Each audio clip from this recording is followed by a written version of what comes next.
Hi, this is Cari for Granny Beast Paint, and today I'm going to go over this little end table that I created just for you, showing how I started from priming it, and then I added 2 coats of the G.I. Jane paint. I love this green, it's so beautiful.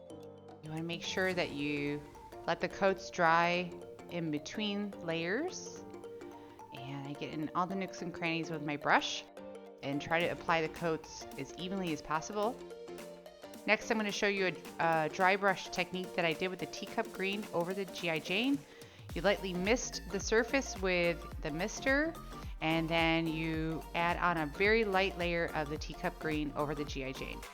Here, I'm just moving the paint around. The water helps just kind of move it evenly and get into all the little grooves and places that I wanted to add it.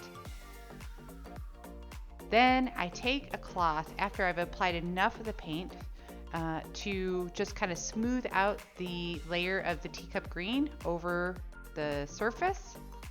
And then you can spray a little bit more water as you go if you feel like the paint has dried a little bit too much.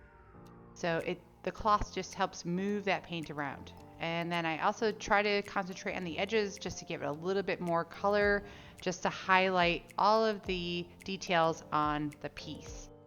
And here you'll see that I'm just kind of wiping away some of the paint, and then I mist a little bit more and then just move that paint around, but I leave it in the crevices of the furniture just because I want it to be highlighted.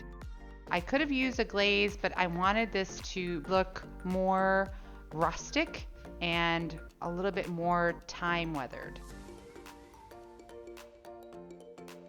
Next, I'm going to take the Wondrous Floral, Redesign with Prima Transfer. Now this is available through Granny Bees as well. And I'm going to show you the basic application. So you remove the backing and then you use the provided stick to burnish the image onto the surface. And you want to make sure that you get all the little details as best as you can. I just make sure that I get like the edges of the leaves and all the flowers, and then I gently peel away that top layer, and I go back and forth in different directions. I also wanted to show you how you can cut out different images from the transfers and layer them over any of the transfers you've already applied. So you can customize, mix and match the way that you like. Now don't worry about the halo, that does go away after you add a top coat like wax or any kind of sealer. And here's what it looks like with all the flowers on the furniture piece.